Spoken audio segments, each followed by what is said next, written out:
Hello and welcome to another Tabletop Ramblings Middle-earth strategy battle game battle report.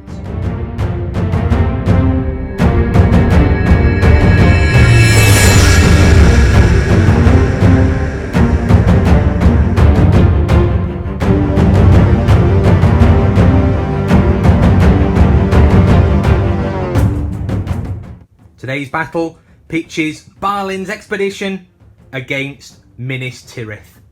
This is a preparation game for an upcoming tournament where I'm going to be taking the Dwarves and their unlikely ally. This is the Minas Tirith force that's going to be challenging the Dwarves today. In the upcoming tournament, there is a rule for the lists where each list cannot contain more than 20 models.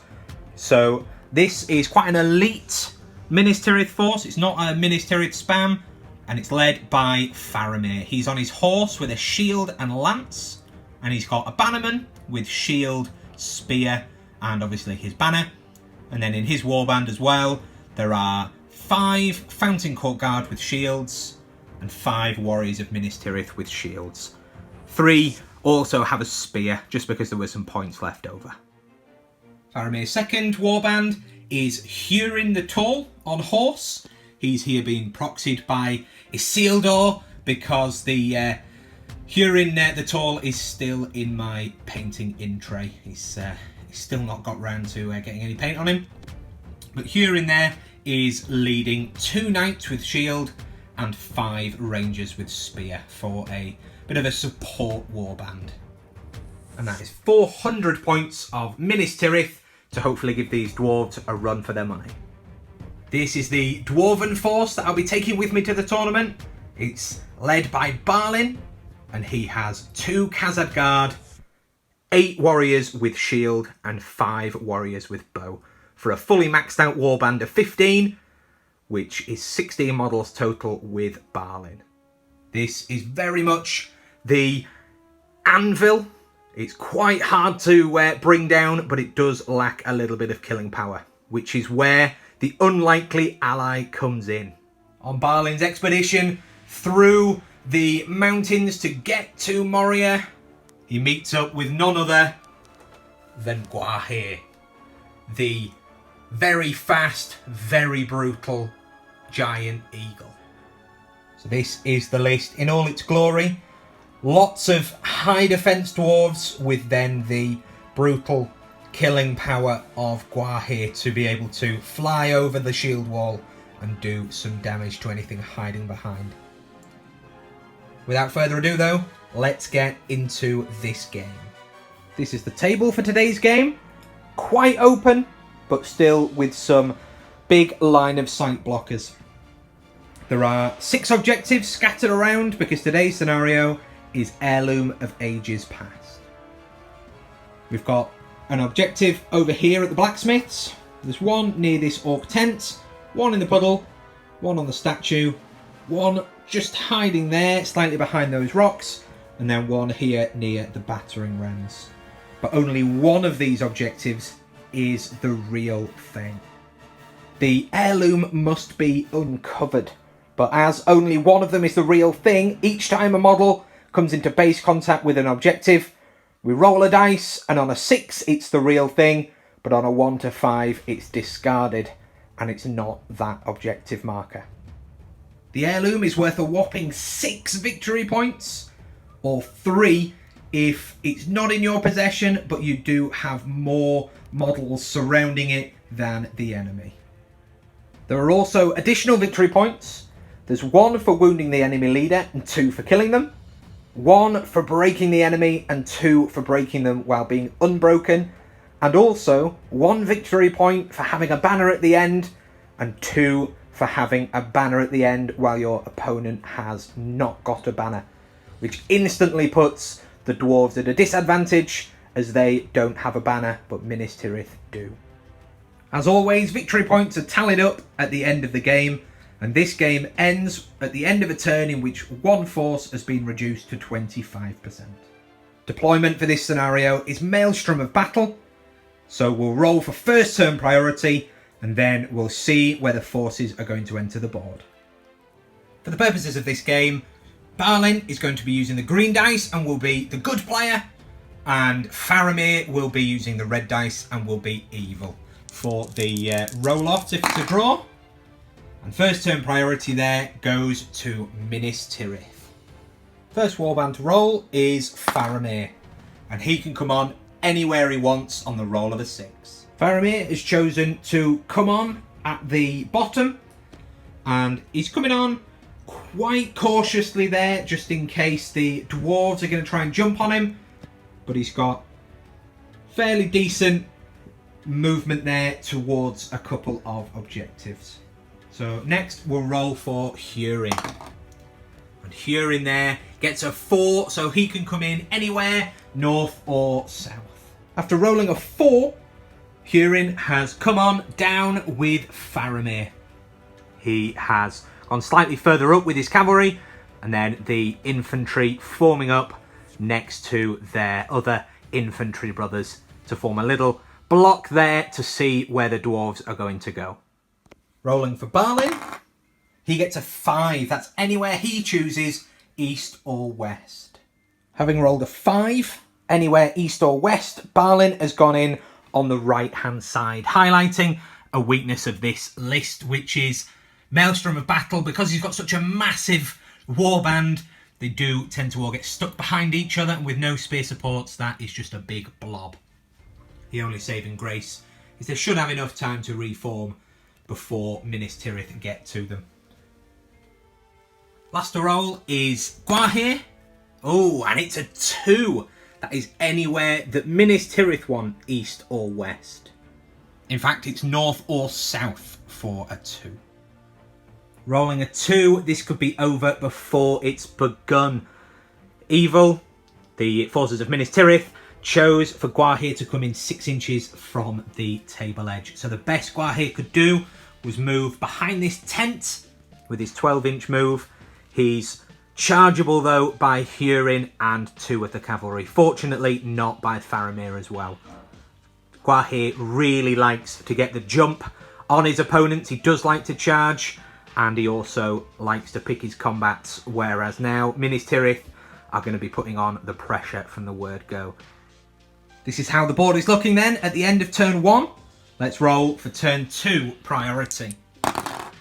And it goes to Minas Tirith. With Minas Tirith priority for turn 2, Gwaihir could call a heroic move and try and escape, but the cavalry can just chase him down, and it'll be the same thing next time, only Faramir will be in range. So Gwaihir is going to stand still and he's going to take the charge.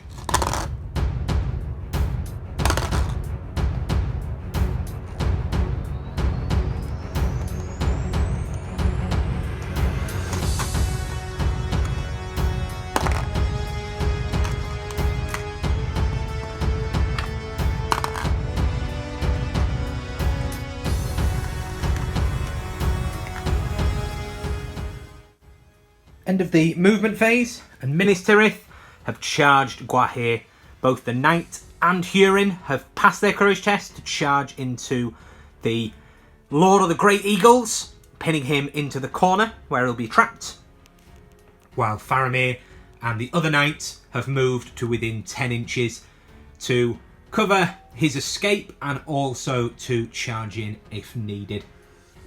The Rangers have spread out a bit, with this one trying to pick up the objective, but it wasn't the right one. And the infantry forming up into a wall and getting ready to head off for other objectives. In Balin's move, he attempted to pick up an objective, but again, he didn't get the 6, so it wasn't the real heirloom, and all of the dwarves just moved up as far as they could. There's no shooting, so we'll go straight into the combat phase. Start of the combat phase, and both Hurin and Gwaihir are striking. So we'll roll their strikes, and Hurin gets a 1. Gwaihir needn't have even bothered. He's fight 10, while Hurin is just fight 6. So Hurin doesn't have the fight value, but he definitely has the attacks. He has 3 attacks on the charge, because Gwaihir counts as infantry, and the Knight has 2 attacks. So the knight will be the big dice, and Hurin will be the smaller dice. So Hurin has the 5, he can might it. Gwaihir really needs to roll high because he only has 2 attacks. Oh, but he's got the 6. So Gwaihir wins on fight value. So now he's got the option to barge and go after Hurin by himself. Yeah, he's going to barge. And how far does he get to move? He'll get to move 5 inches on the barge. So the barge has pushed back the knight and Hurin, and it allows Gwaihir to move 5 inches, which is easily enough to get in on Hurin, who moved 3 inches back. And now Gwaihir, with his higher fight value, has 3 on the charge. Ooh, only gets a 5. There is a cock dice there to a 1. So Hurin now, with just 2 attacks, is looking for a 6 to at least make Gwaihir spend might. That's a 5. So he loses the fight, but he could use a point of might and make Gwaihir do the same. He's going to spend. So Hurin spends a point of might, and so does Gwaihir. So they're both now 1 might apiece, but Gwaihir has 1. Throwing Hurin off his horse, and now has 6 strikes, wounding the defense 6 Hurin on 4s. So hopefully he can kill him. That is abysmal. 1 wound. That is shocking. Shocking work there. And he is not going to spend any might, so he is pushed back. We'll then find him a dismount because of the monstrous charge. He is forcibly dismounted, which means he takes a strength 3 hit. So does he take a wound? No. So that is just 1 wound on Hurin, and he's going to save his fate for later. That could have gone a lot better there for Gwaihir. So Hurin taking a wound and being smashed to the ground. We end that turn. Let's roll for turn 3 priority. And it goes this time to the dwarves. Turn 3, and with good priority, Faramir is going to call a heroic move to try and tie down Gwaihir. And with just 1 might remaining, the Lord of the Eagles is not going to counter. So, uncontested, Faramir gets it. He's not calling with me, and he's just charging in with a courage roll there of 10. He absolutely loves it. He charges into Gwaihir, and we'll come back with the rest of the moves.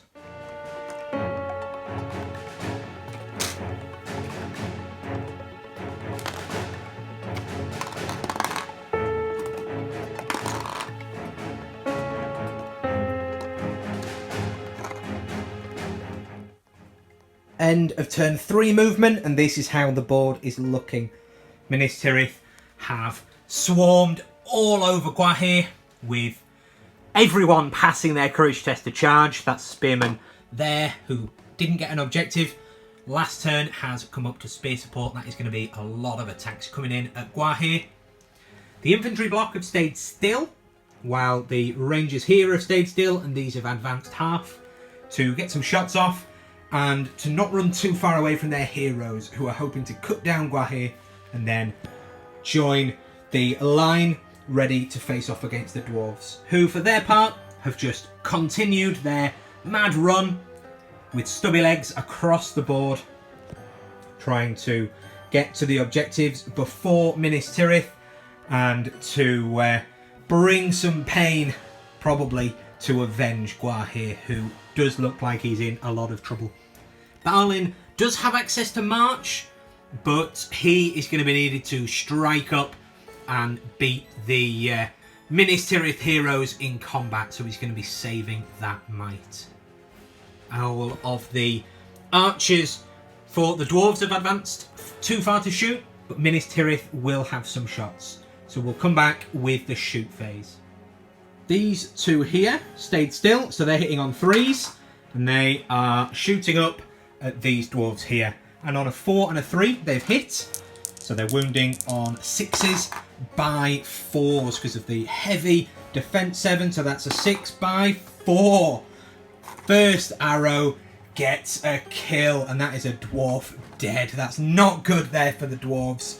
These two, can they do the same? These guys are going after the archers, because the archers are only defense 6. That's 1 hit. They've moved, so they're hitting on 4s. Needing a 6 to wound. Oh, it's a 1. So the archers luckily survive that arrow shot. Start of the combat phase, and Faramir is calling a heroic strike. That will leave him with 1 might, and Hurin with 1 might. And Gwaihir is calling a heroic defense, which will take him fully out of might. So let's roll for Faramir's strike. Faramir's strike is a 1.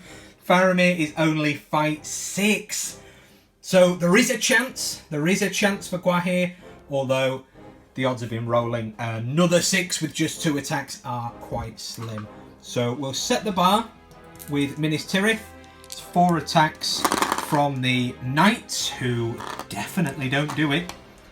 Then it is 1 attack for the ranger, who gets the 6. So they've got the 6, putting the pressure there on Gwaihir, who has just 2 attacks, needing a 6. And he does it!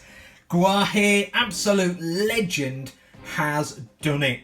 And again, he is going to barge, and he's going to go after Faramir, as long as he can move far enough. So how far will he get to move? He'll get to move 4 inches.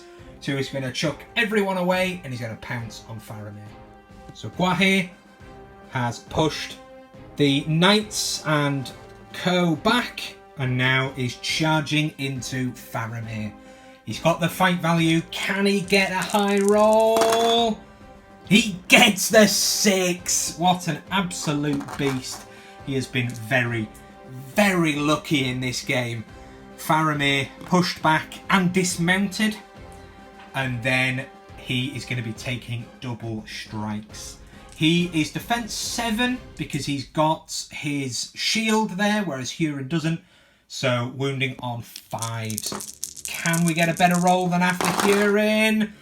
Oh, yes. 2 wounds. 2 6s there. 2 wounds on a prone Faramir. We'll also roll the strength 3 hit as well for him being forcibly dismounted. No, it's not a wound, but he's taken 2. He has 2 fate. He's going to use them both. Oh, and he bottles them both. He is going to have to use his last point of fate just to survive, because he's 2 wounds, 2 fate. So he is prone and 1 wound, no fate. That is unlucky there for Faramir. Wow, Gwaihir, rather than dying, actually managed to do a bit of work there. That is very, very lucky for the dwarves. Gwaihir interrupts this video to say please like, comment and subscribe. And please do let me know what you think of this tournament list. End of turn 3, and despite the lines still not clashing, the fighting has been fierce with Gwaihir behind enemy lines. He's been doing well so far, but is his luck about to run out? Let's roll for turn 4 priority. Oh, and priority goes to Minas Tirith.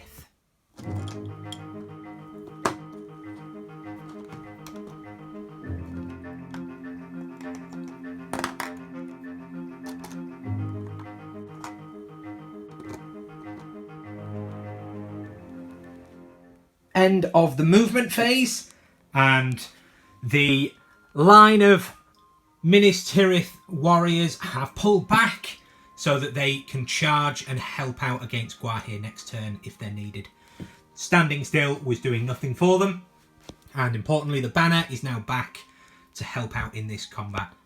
Hurin, Faramir and Knight, and obviously the spear support, all managed to get into combat, passing courage tests, but this knight failed. He got double 2, and even with the Gondor army bonus, the Minas Tirith army bonus, he was unable to charge. As for the dwarves, they just advanced, which is all they've been doing all game. The dwarven archers finally getting into range of the Minas Tirith rangers, although they had to move full to do it, as they only have the 18-inch range bows rather than the 24-inch bows of the rangers. The rangers stood still So we're going to go into the shoot phase, and they are going to take their shots. The Rangers are going to take their shots, and they're going to pile them all into the lower defence archers. Defence 6, so they'll be wounding on 6s. So 4 dice, 4 shots, hitting on 3s. Oh, that's not very good. 2 1s there, but at least 2 hit, needing 6s to wound. Oh, so close. The dwarves survive, but they cannot fire back, so it goes into the shoot phase. And by shoot phase, we mean combat phase.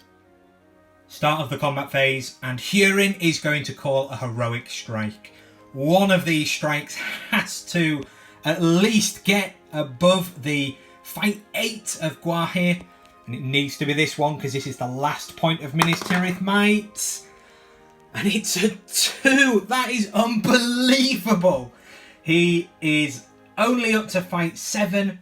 That is not enough to beat Gwaihir. Although, again, they've got a lot of dice, so we'll roll them and see if they can win. Knight on the charge and a ranger. Oh, and they get the 6 straight away. Faramir and Hurin saving their high rolls for combat. So Gwaihir needs to get the 6 or he could well be cooked. It's a 4 high. That is not good for the King of the Eagles there. He is going to take a lot of hits now. So first off, we will do the Knight. The Knight has a lance, so he's +1 to wound. So instead of being 6s by 4 against defense 8, he is 5, by 3. And oh, he's got 2 there. So by 3, both wounds. The lance there getting a wound. So that is 2 wounds already. We'll then roll Faramir's double strike. He needs straight 6s. And he gets 2. That's 4 wounds. That is not good there for Gwaihir. The Ranger needing 6s by 4s. He does nothing. So we're on 4 wounds so far. And then Hurin. He is a 2 attack hero. But importantly, he is 2-handed with no penalty. He's effectively Burly. So he is wounding on 5s. And he does a wound. That is 5 wounds against Gwaihir, who is 3 wounds, 3 fate. So he can survive, but all of these 3 fate need to be 4 pluses. Oh, so close!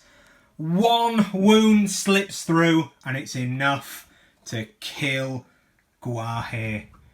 And finally, after whipping all of the might and the mounts out from the 2 Minas Tirith heroes, Gwaihir finally dies. End of turn 4, and Gwaihir has been killed. Let's roll for turn 5 priority. On a draw, it goes to good. Start of the movement phase, and with good priority, Balin is calling a heroic march. He's using his first point of might just to try and get up to these 3 objectives.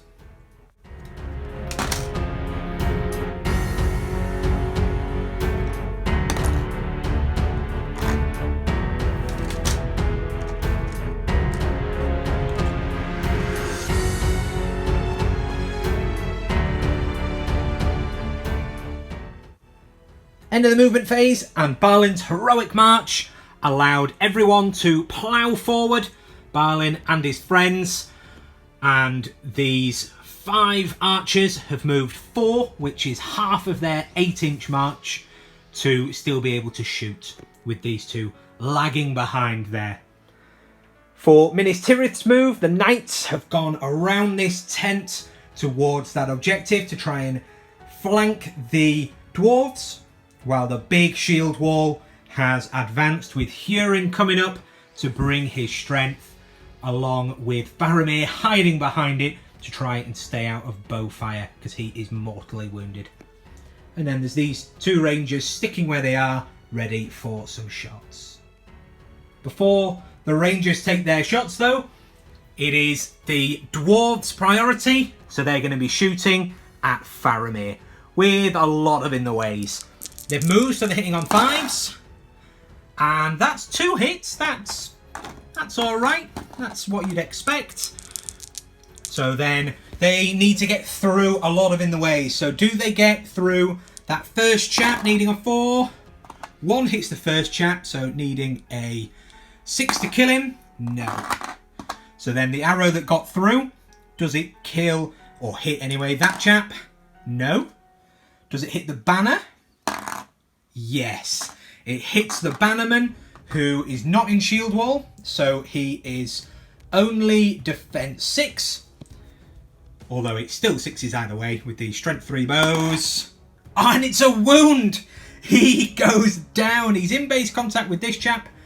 So that means this Fountain Court guard picks up the banner. So it's now on all of you guys watching to remember that he is now a D7 Fountain Court guard bannerman with imposter armour. The rangers are going to shoot back. We have these two and these two here, and they all have direct line of sight on those first two. So we'll roll them all together, and that is a good amount of hits. That is impressive. Actually forgot to differentiate between the ones that moved and the ones that didn't, but as they all got 4+, it doesn't matter. So wounding on 6s. Oh, and there's a kill. Another dwarf goes down to bowfire. End of turn 5, and strangely enough, that is the first turn without a combat. Let's roll for turn 6 priority. And this time it goes to Minas Tirith.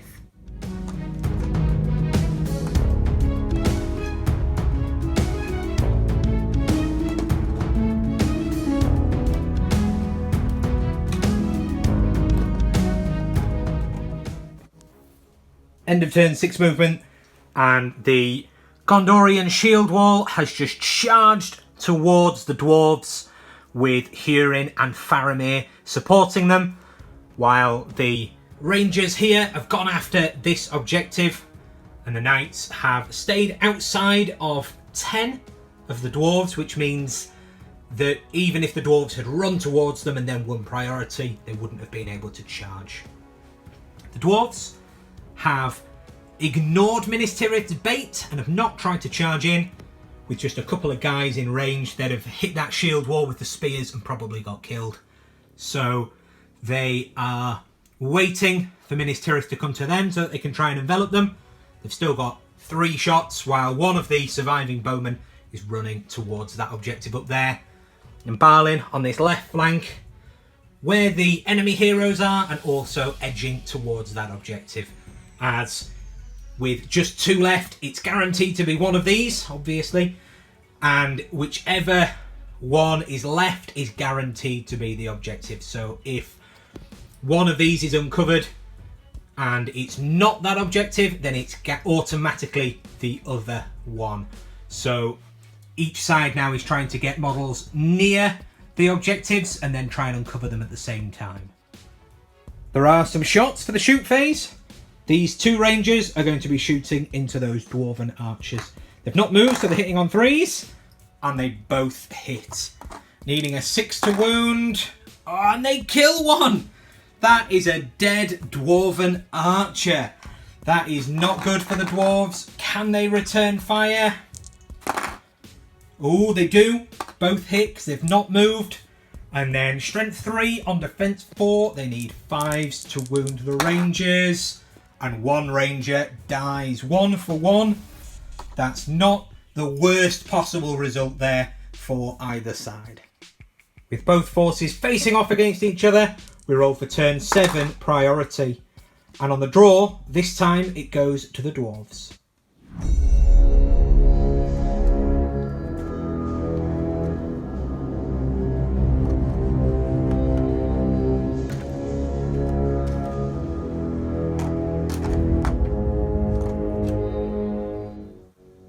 End of turn 7 movement. The dwarves have piled in. They didn't really want to have priority, but at least they have been able to tie up the Minas Tirith line. They'd have rather get charged and then loop round, although Minas Tirith could have denied a flank, which would have hurt them with this difficult terrain, stopping them getting across. So it's not the end of the world.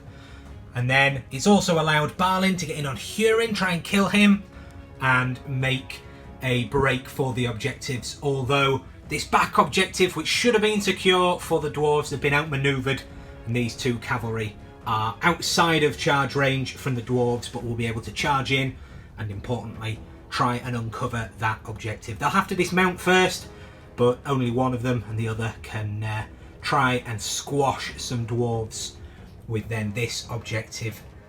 Still fairly contested, but more likely to be a Minas Tirith objective there. So this is going to be a very important fight phase. There's no shooting, as all of the archers have moved or are in combat. These dwarves deciding that going for objectives was better than trying their hand at a shot, as they've been fairly ineffectual so far. So let's get straight into the combat phase. So we'll start off down here with the only fight that's in, or at least even, not even in dwarf favour. It's 2 Khazad Guard against a warrior and a Fountain Court Guard. And, oh, it goes to good. But there is the banner re-roll to a 6. So 1, 2 or 3 Minas Tirith, 4, 5 or 6, and it is a 5. It goes to the Khazad Guard, who are not two-handing, but they are strength 4, and he's not in shield wall, so it's 5s, and they kill him. That is definitely what the dwarves needed, although the rest of these fights are probably not going to go quite so well. We'll just notice that this chap forgot to move, so he's just going to advance up in the Minas Tirith movement phase. There we go. And so back to combat. It's here, this 2-on-1. So the dwarf is going to shield. And it's a draw. A lot of 6s. A draw, and it goes to good. So Minas Tirith again pushed back. Now we have a dwarf against 1 and the banner. So that dwarf is going to fight it. So we'll do 1-on-1 and then we'll roll the banner separately. So the banner re-roll first, just to a 3. So now the banner needs to get a 6 because they've got lower fight value and it's -1, but it's just a 4, which goes down to a 3. So that chap has won. And he needs a 6 to kill, but it's just a 1. And he doesn't have the army bonus of re-rolling 1s. In fact, quite the opposite. This is an impossible alliance. Balin's company apparently never went on, not Balin's company, Balin's expedition apparently never went on an expedition and never ventured anywhere on their way and never met any friends. So it's an impossible alliance, but there we go. So we then have this 4-on-1. He is definitely going to be shielding. Let's grab some dice. Here we go. Oh, and unless there's a 6 here from the banner, no, his shielding has won. These guys back away. The dwarven shields there have done what they needed to do and have kept them alive. We now come on to some interesting fights here. We've got Balin against Hurin. So Balin's 2 attacks against Hurin's 2. Oh dear, dropping those. So Balin against Hurin. Balin has the higher fight value. Can he win? Yes, on the 6 he has won. Now Hurin only has 1 wound, 1 fate left. Balin is strength 4, but he's barely 2-hand, just the same as Hurin. So he's wounding on 5s down to 4s. Can he get 2 wounds and 1-shot Hurin? Yes, he can. Hurin goes down. That is definitely a good result for the dwarves there, especially as this chap here is probably going to die because he is fighting Faramir and Friend. So Faramir will be the big red dice and Friend will be the small one, and then the dwarf is going to shield and he wins. That banner. Oh, it might be in range of the ranger. Yes, it is. So there's one chance. Is it going to be a 6? No, just a 5. He backs away. That is a very, very good result for the dwarves. Now it's the rangers against one dwarf warrior, and he is going to fight it. Dear me, dropping all the dice. He's going to fight it. Oh, he draws the fight. Does he win? 1, 2 or 3. It's Minas Tirith. Oh, and it is. Minas Tirith win. Wounding on 6s. This will really scupper the dwarven flank if they can kill him. No. Dwarven heavy armour sees him through and he backs away. And that is the end of the combat phase.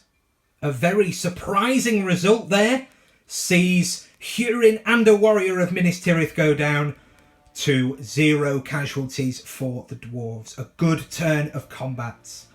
Let's roll for turn 8 priority, where these objectives are going to start getting uncovered. Oh, it's a draw, so it goes to Minas Tirith. With priority going to Minas Tirith and it being a 6-6 draw, the special rule that allows Balin to use will to re-roll his dice is not going to help him out, so he's going to have to call a heroic move. He's now really regretting that march as he only has 1 left, but this heroic move will at least allow him to keep the pressure on Minas Tirith. Minas Tirith, of course, are out of might, so are unable to counter.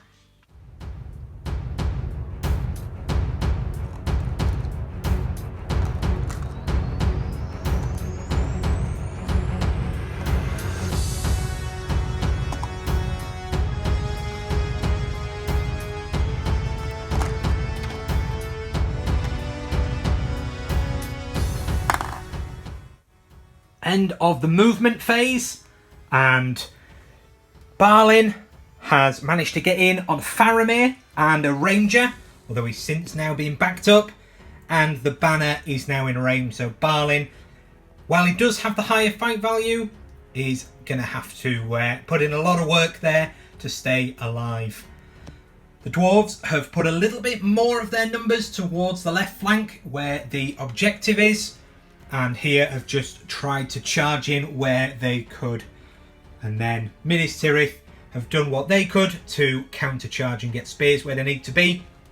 Importantly here, the cavalry have charged, and this guy went on the objective with the hope that it wasn't going to be a 6, so that it was definitely over here where they've got Faramir and some numbers. Although, wouldn't have been the end of the world, because he could then have, with priority, just made a break for it and kept 1 step ahead of the slower dwarves. But as it is, this is the last possible objective marker, so we all know now where the relic is. It's now going to be a race against time to claim that objective. First off though, it's the combat phase, as there's no shooting, so let's get straight into the killing. First off, we'll do this charging knight against the 2 dwarves. Oh, and the knight has lost. So now the dwarves will need 6s to kill him, or they can go after his horse. So the first guy's going to go after his horse on a 5. No. Second guy, no. He backs away, and now the dwarves are really hoping that Minas Tirith don't get priority. The next set of combats, we'll do this one here. It's a 1-on-1. And it goes to Minas Tirith, needing a 6 to kill. No, so the dwarf just backs away. We then have a 1-on-1. And it's a very close fight there, but Eve will get it, needing a 6. No, Minas Tirith unable to wound. We then have a 2-on-2. Khazad fighting normally. Ooh. The dwarves have won, but there is the banner, which doesn't help. So, the Khazad, as he's not able to get into shield wall when he backs away, Khazad will be wounding on 5s. No, and then 6s from the normal guy. No. So they back away unharmed. We then have some more messy fights here. We'll do this as a 1-on-1. It's Minas Tirith's priority. So that is probably the best option for them. Sorry about that. Incoming phone call, and it wipes out the video. So that one again goes to Minas Tirith. Wounding on 6s. No, the dwarf backs away. But that's fine, because now it's a 4-on-1. So Minas Tirith here want to win this one and get some kills. So those front two are going to stab. There is the banner support in there, but we'll do him separate. The dwarf is going to shield. Oh, the dwarf winning so far. We'll do the banner re-roll to another one. So then we'll roll the banner himself to a 4, which goes down to a 3. That is abysmal for Minas Tirith. And the warriors back away. And the front two stabbed. So they take stabbing damage. The central one can probably get into shield. Actually, they could both get into shield wall. So it'll be 6s by 4. There is a 6. Will stabbing damage kill him? Yes! 6s by 5s. One of them is dead. And take that guy out, opening it up onto the banner. That is incredible. Not only did he manage to shield off against 5 odd guys, 4 guys, but he managed to kill one in the process. That is impressive.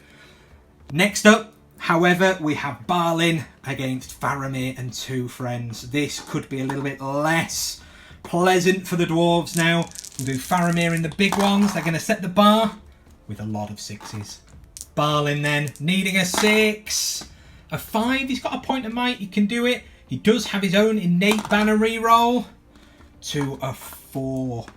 He is going to spend that point of might to get that 5 up to a 6 and win the fight.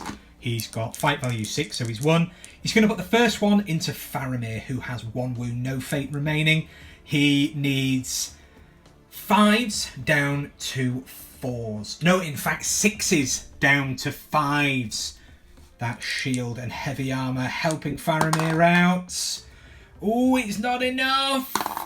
Oh, Faramir survives.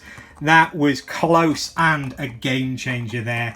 Now, that is going to really, really hurt the dwarves, not killing Faramir, especially with Faramir close to that objective. There's still 2 fights, though. Can the dwarves get some kills? No, because they've lost that fight, but they don't lose the dwarf. Then the final fight, the dwarf wins, needing a 5. No. And that ranger backs away. And that is the end of the fight phase. End of turn 7. Both forces fighting furiously, with Faramir giving Balin a good run for his money. And importantly, both forces within range of that objective. And we know that that is where the heirloom is. So this is a very important priority roll. And it goes to the dwarves.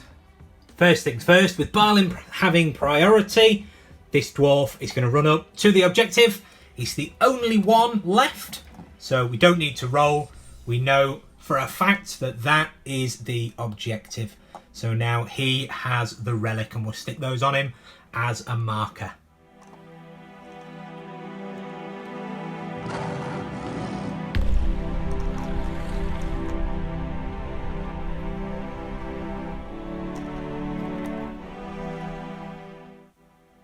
End of the move phase, and the dwarves having priority has been huge.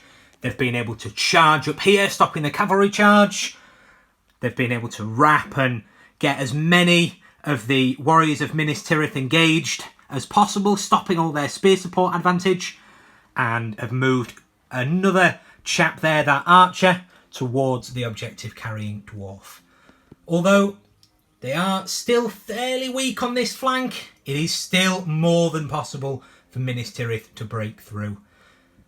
The combats are going to be very, very fierce. And there's no shooting, so we'll get stuck straight into it. We'll start off up here again, and we'll do the one-on-one with the infantry fight. It goes to the dwarf, who kills him. That warrior of Minas Tirith goes down. We then have the cavalry, not on the charge, so it's a simple one-on-one. And again, he loses. Can the dwarf kill him? He's going for his horse, so it's 5s. No, just a 1. The cavalry backs away. We'll then come down here, where we've got a dwarf on a ranger, one-on-one. It goes to the dwarf, needing a 5. No, that ranger backs away. We then have some fights here. No one's really going to be trapped, so any old order. We'll just do this one-on-one here. It goes with the banner having run away, so there's no banner reroll on these fights. It goes to the dwarves, needing a 6 because he's defense 7 with that big shield. So 6s, no.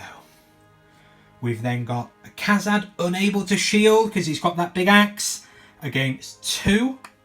So he's hoping that he's lucky with these dice. Oh, and he is! He is! And this guy, can he back away into shield wall? Oh, with the angle of it, I don't think he can. So he's just going to back away like that. The Khazad, oh, and he backs away obviously. The Khazad is going to need 5s, and it gets him. He is killed because he couldn't quite get into shield wall. Although let's face it, in the spirit of shield wall, this is no longer a shield wall. This is in tatters now. For both sides, it's just a fierce scrap. We'll then do this as a... Oh, in fact, no, we'll do it as a series of one-on-ones. So a one-on-one there. And it's a draw, so on fight value, it goes to the dwarf. But no kill. We then have... Oh, this chap here who... actually probably would have been trapped, but there we go. So a one-on-one. Again, it goes to the dwarf, even if the banner's in range. He's got fight value, but he doesn't kill. He may well be trapped. If he is, will it make a difference? No, so we'll just back him off. And it doesn't really matter. We don't need to pause the film and mess about. So one-on-one. Again, it goes to the dwarf. Is he in banner range? No, miles away. So rolling to wound, again needing a 6. No. He backs off perfectly fine, trying to back away to be with his friends. We've then got here a 2-on-1, and that dwarf is going to fight it. He's feeling lucky. Oh, he shouldn't be, because he's lost, but he does only get wounded on 6s, and he's fine. So he backs away. We then have, we'll come back to Balin. We'll do this fight here. It's the 2-on-1. And again, that warrior is going to fight it. It's potentially foolish. There's 2 guys against him and they've got a banner. Oh, but it's paid off so far. Banner reroll. 3 1s. That banner's cursed. It only rerolls into 1s. He's won, needing 5s. And he kills, so they back away, and he kills the guy closest to the objective. That is a good result there for the dwarves. And now we have Faramir with banner spear support. So the banner is the big dice this time. Oh dear me, not good for Faramir as Balin gets the 6. So Balin is going to be making strikes. He can only strike Faramir. So he's just going to go both at once, needing 5s. And again, he doesn't kill him. Faramir the Indestructible. Faramir, absolutely fine. That is incredible. And that is the end of the turn. So let's roll for turn 9, I think, priority. And then I'm going to put this phone on flight mode because people keep ringing. And it's probably just Windows salesman. And there it goes to Minas Tirith. With Minas Tirith only winning that on a 3, Balin is going to spend a point of his will and use his Longbeard special rule, which allows him to re-roll the priority dice to a 4, and Balin takes priority.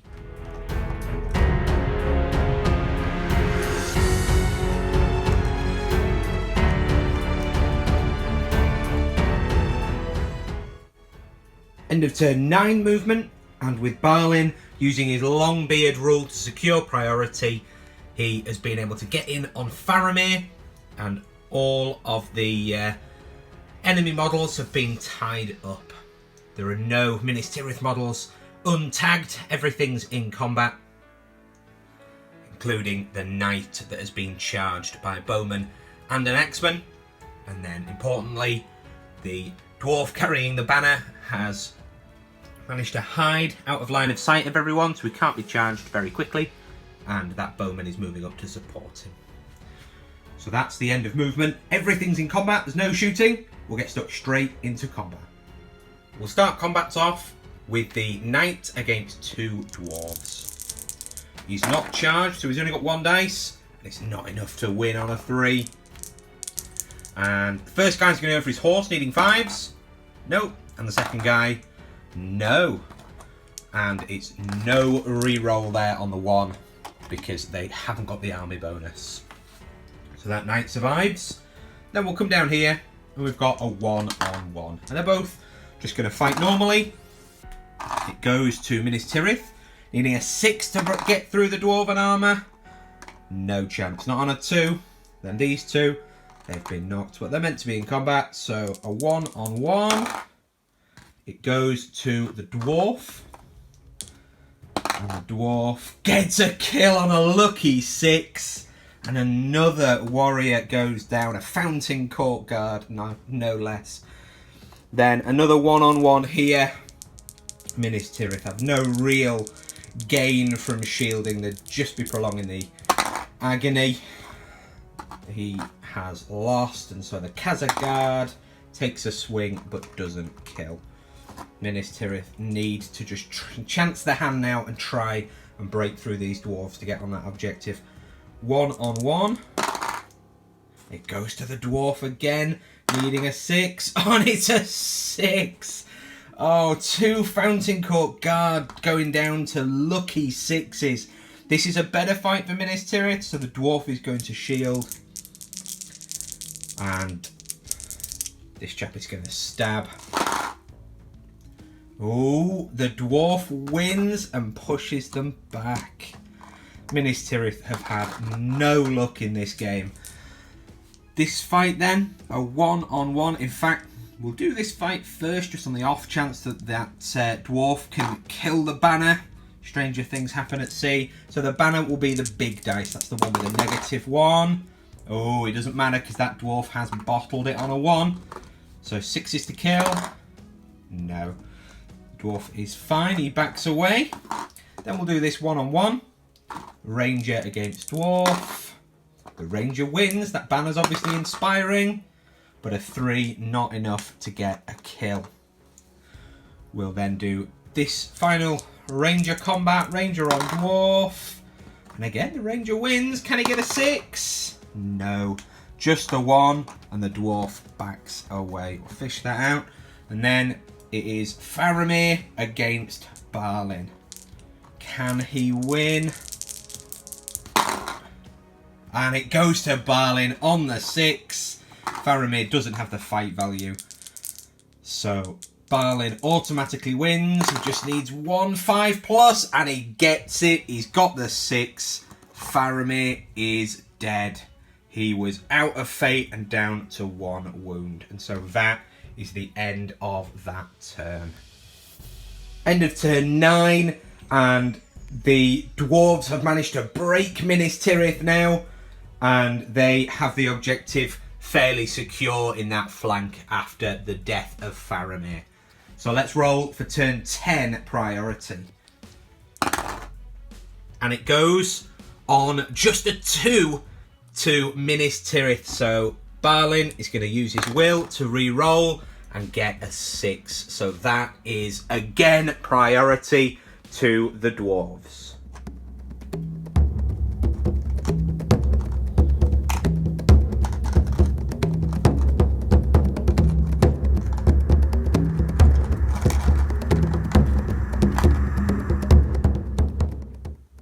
End of turn 10 and things are looking dire for Minas Tirith. The cavalryman has been charged by 2 down here. A couple of one-on-ones, but some traps here on this chap. Importantly, the banner is worth victory points. Minas Tirith really need to keep him alive, but he has not quite been trapped, but he's got Balin and a chap on him, and the rest of the fights are just there to try and allow Balin some space to kill the banner. And of course, the objective carrying dwarf is hiding. So that is the end of move. There's no shooting. We'll go straight into combats. Starting off again with that knight. 2-on-1. Ooh, the dwarves only just win. They're getting tired now. And they're just going to go for him. Why not? 6s. Ah, there's the 5 that would have killed the horse. Typical. But there we are. That horse has survived. We'll then come down to this 1-on-1. And again, that ranger wins. And kills. Oh, a dwarf has gone down. That's not good, as Minas Tirith need to lose 4 guys to end the game. It's probably not going to happen this turn. Dwarven priority, we'll do this one first. The 2 Khazads, they're both going to piercing strike. That chap's going to shield because he is trapped. Oh, it goes to Minas Tirith. The dwarves, look, might have run out. We have this 1-on-1. Again, it goes to Minas Tirith, needing a 6. Oh, not quite. And then up here, we'll do the banner first. It's dwarven priority, so the banner will shield, but he is on -1. And we'll give Balin the big blue dice. And then the other dwarf is there. They're all going to piercing strike and whatnot, as the other chap is shielding. Oh, and Balin and friend win the fight. So, Balin, piercing strike up to strength 5. I don't think it actually makes a difference. He's going to be wounding on 5s down to 4s. And he fails to kill the banner. Can his friend do it? Piercing strike on his friend has made the difference. He's wounding on 5s.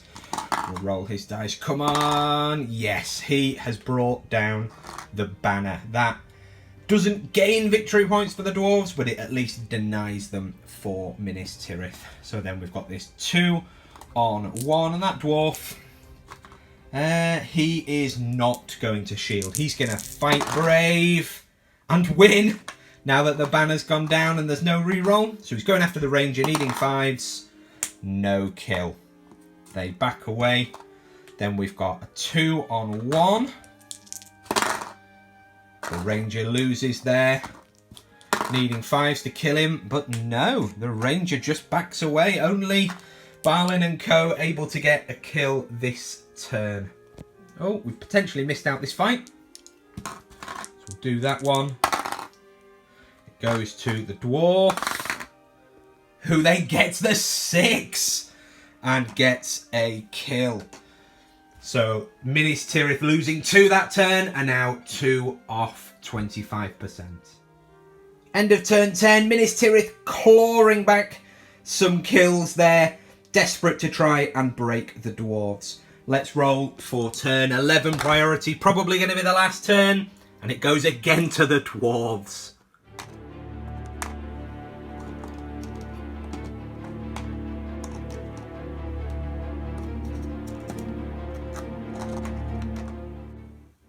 End of the dwarven movement, and they've charged the cavalry and have gone for overwhelming numbers on the 2 guys that they need to kill this turn. They'll be trapped. Even if a couple of guys are able to pull things off, it is going to be a bad day for Minas Tirith. And by ignoring these 3, they have to take courage tests to survive. So this chap's courage, he's failed, he's gone. That chap there, he passes, so he is going to charge into the Khazad. It doesn't really make much difference at this stage. Then that final ranger, he passes. And if he moves 3, he could well have a cheeky shot. That was very short-sighted there. He's going to have a cheeky shot, so we'll go straight into the shoot phase. He's hitting on 4s. He's hit. It is he a bowman or a normal guy? He's a normal guy with a shield. It's going to be 6s by 4s.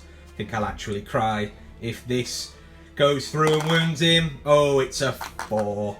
The dwarf is okay. That was a very, very bad manoeuvre there from the dwarves. So now it is the combat phase. If just one of these warriors of Minas Tirith die, then it will be the end of the game. So this chap's going to shield, because you never know. There's now a chance after some very poor manoeuvring there for the dwarves. There's now a Minas Tirith chance, so he is going to shield. They're all going to piercing strike. They've won, so needing 5s from the dwarf, who's now strength 6, and he has killed him. And there we go. That is the game. We'll do this fight. Might as well finish them all off. Goes to the dwarf, needing 5s. Not quite. And then this fight here, 1-on-1. Goes to the dwarf, needing a 5. Oh, he kills him. They're on a rampage now. We'll do this one up here. Can anyone wound anyone in this fight? No. It's one of the strange things about SBG. You do normally get one of those pillowcase fights where there's just one fight that goes on and on for the whole game and nobody dies. Let's see if we can do it. 6s. No. He just backs away. They could fight 1,000 turns and nothing would ever happen. So now it's Balin and friends who are all going to piercing strike. In fact, no, they're not going to piercing strike because he is going to fight normally. You never know, he might get a lucky wound on Balin. Not with a 1. Balin, with just 1 dice, gets a 3 and wins. And then Balin is going to put his axe straight through his head, needing 5s, and kills him. And that is Minas Tirith well and truly quartered with just 3 guys remaining. And that is the end of the game. So the end of the game, and the dwarves get 6 victory points for having the objective. So that is a strong lead there for the dwarves. They also get 2 victory points because they killed Faramir. But they only get 1 victory point for breaking the enemy because they are, in fact, broken. Having only lost 4 dwarves, they count as broken because they are impossible allies with Gwaihir.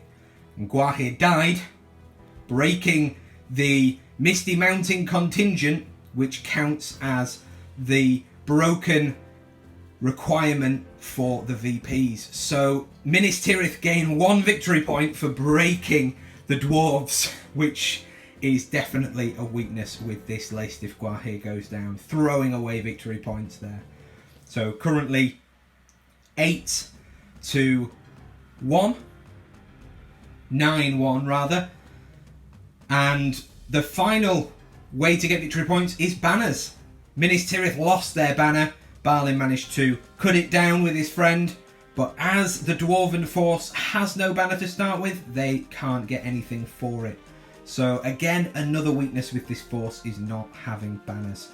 So they're still a comfortable win at 9-1, but with a tweaked force that could have been so much better. So that has given me something to think about for this tournament list, and hopefully it's been an enjoyable game for you guys. Thank you very much for watching, and I'll see you next time.